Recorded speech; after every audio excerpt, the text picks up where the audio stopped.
Bonjour et bienvenue sur ma nouvelle vidéo.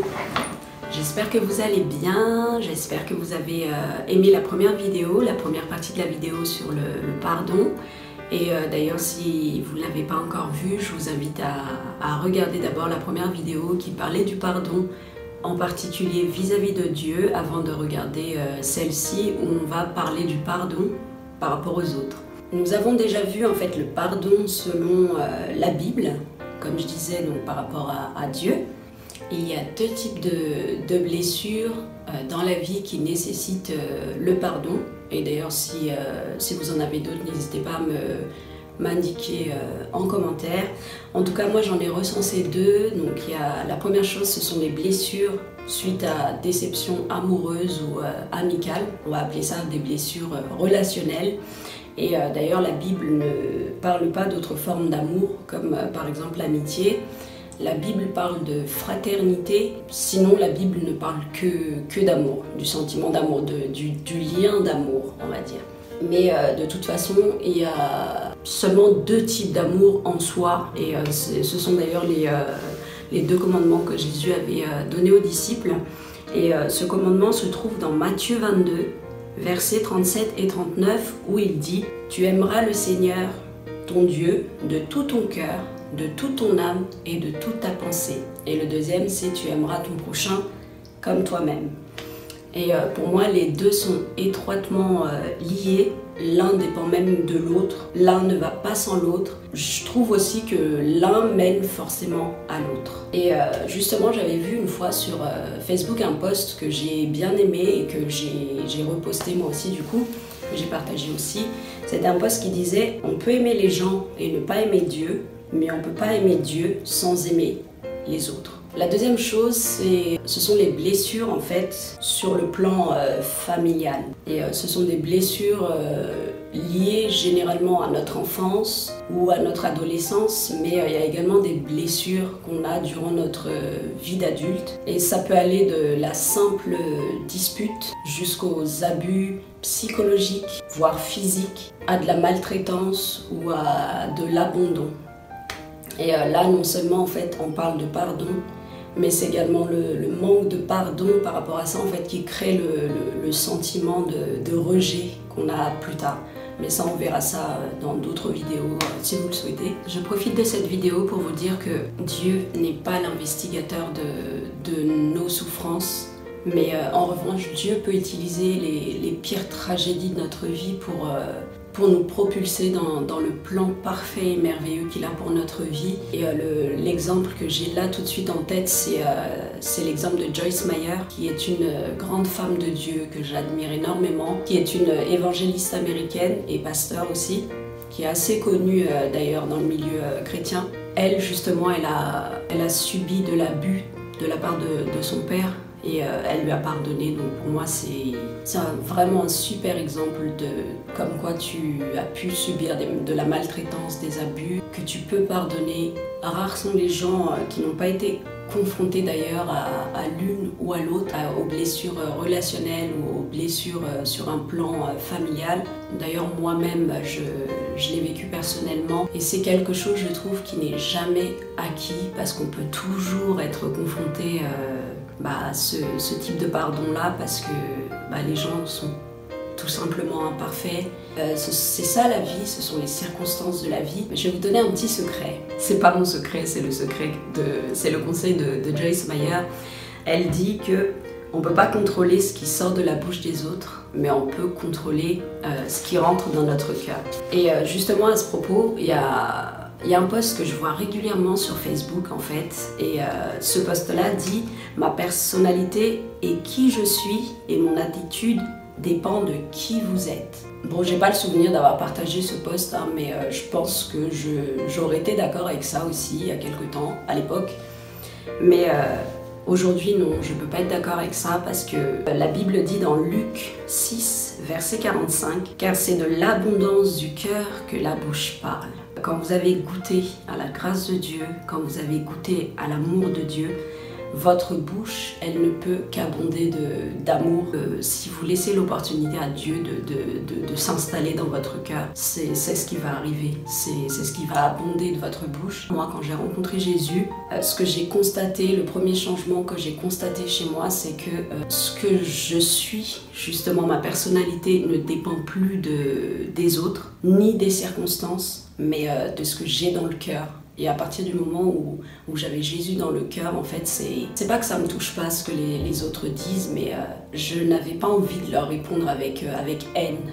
Et comme je disais dans la vidéo précédente, je ne veux pas non plus laisser cette possibilité au diable. Pour illustrer tout ce que je viens de vous dire, on va se référer à une discussion entre Pierre et Jésus dans Matthieu chapitre 18 à partir du verset 23. Alors Pierre s'approcha de lui et dit: Seigneur, combien de fois pardonnerai-je à mon frère lorsqu'il péchera contre moi? Serait-ce jusqu'à 7 fois? Jésus lui dit: Je ne te dis pas jusqu'à 7 fois, mais jusqu'à 77 fois 7 fois. Waouh!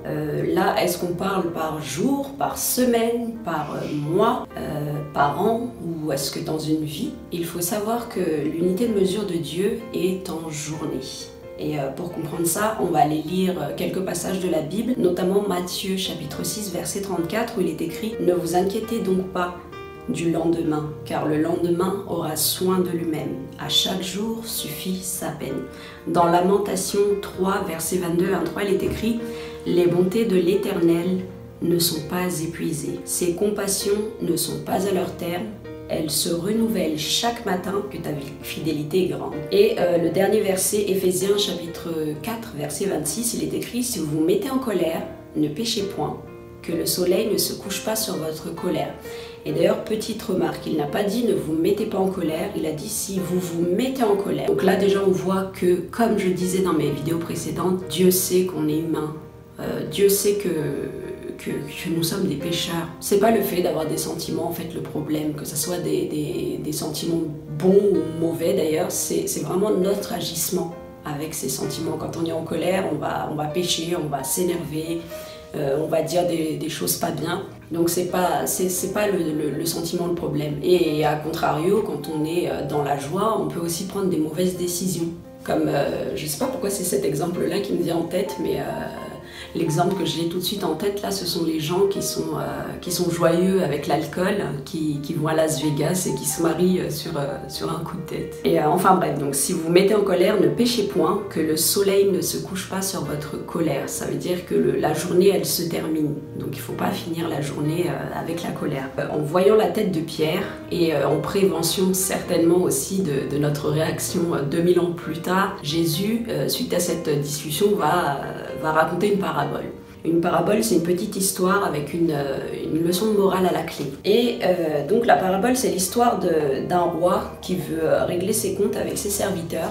Donc régler ses comptes dans le sens finance, hein, dans le sens dette, pas régler ses comptes se battre. Et il va faire venir un serviteur qui ne peut pas rembourser ses dettes. On va dire que ce serviteur-là, il lui doit 1000 euros. Enfin, de mémoire, je pense que c'était même plus que ça. Mais, donc le roi ordonne que ce serviteur, donc, qui ne peut pas rembourser sa dette, soit vendu en esclave et que ça soit fait de même pour sa femme et ses enfants. Et de là, donc ce serviteur supplie le roi, il se met à genoux et il lui demande d'être patient avec lui et de lui laisser un peu plus de temps pour rembourser la totalité. Ce gentil roi va prendre pitié en fait pour ce serviteur et il va pas juste lui donner plus de temps pour rembourser, il va carrément lui retirer la dette. Et à ce moment-là, le serviteur, donc il part et il va croiser un de ses amis à l'extérieur et c'est un ami à lui qui lui doit de l'argent. Il lui doit 100 euros,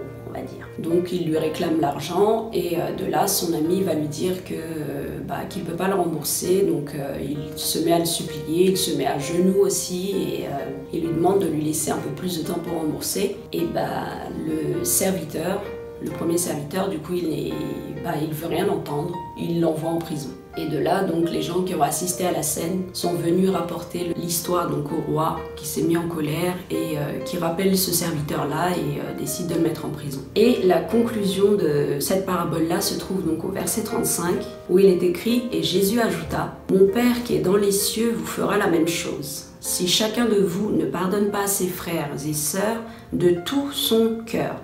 Et de tout son cœur, là, c'est très important parce que le roi dont je parle ici, c'est Dieu. Et Dieu, il sonde nos cœurs, il lit dans nos cœurs. Donc, ça sert à rien de dire « je te pardonne » hypocritement, puisque Dieu le saura. Et je sais que c'est pas facile de pardonner et que souvent, la plupart du temps, il est même plus facile de se venger. Mais vous savez, se faire vengeance soi-même, ça ne nous fait pas parvenir à la justice parfaite de Dieu. Ça peut soulager un peu, d'ailleurs ça soulage un peu, c'est vrai, mais comme le dit la Bible dans Jacques chapitre 1 verset 20, « Car la colère de l'homme n'accomplit pas la justice de Dieu. » Pour finir, je vais vous raconter l'histoire de la prostituée qui se trouve dans le livre de Luc, donc chapitre 7 verset 36. En fait, c'est l'histoire d'une prostituée qui apprend que Jésus est en train de déjeuner en fait chez un pharisien, Simon, et du coup elle décide de débarquer en fait chez ce pharisien là, et en arrivant elle se jette aux pieds de Jésus.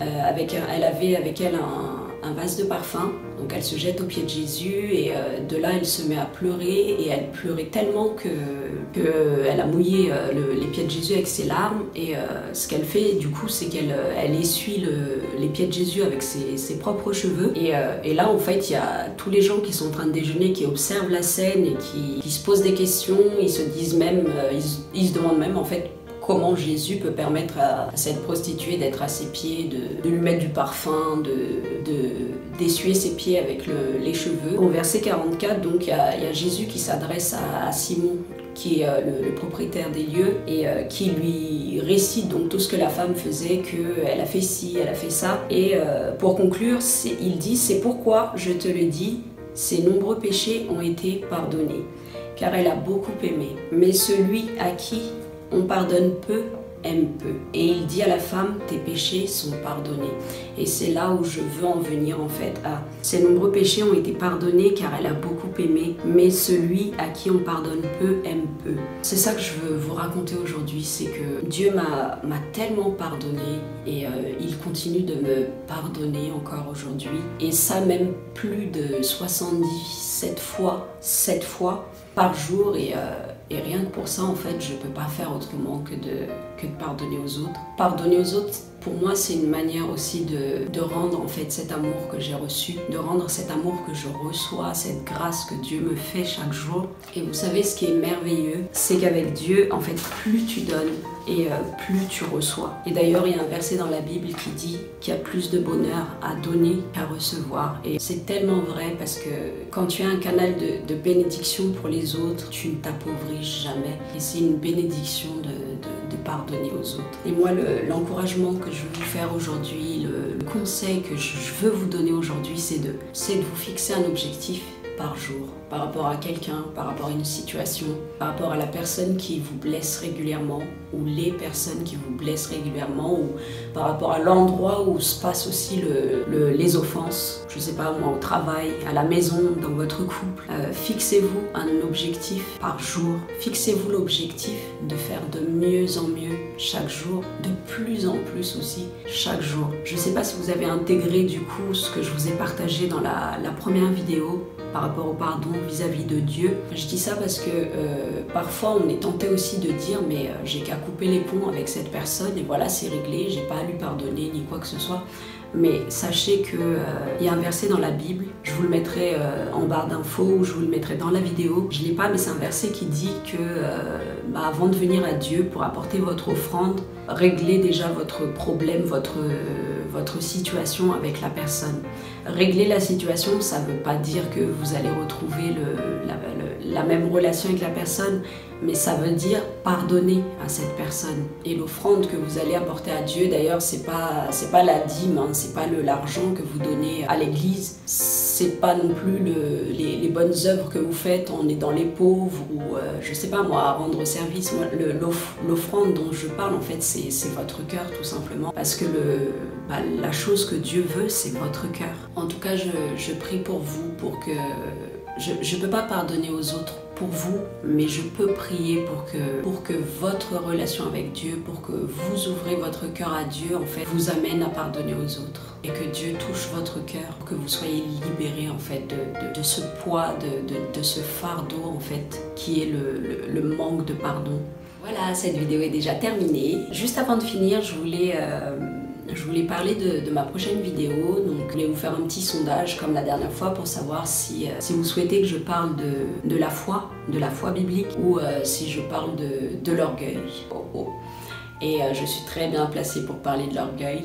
Voilà, donc encore une fois, je vous demande votre avis, savoir si vous voulez que je parle de l'un ou de l'autre, comme ce sont deux choses que j'ai vécues aussi en parallèle, on va dire. D'ailleurs, pour me dire votre réponse, je n'accepte pas la réponse orale, face to face, ni par message, ni par Messenger. Non, je plaisante.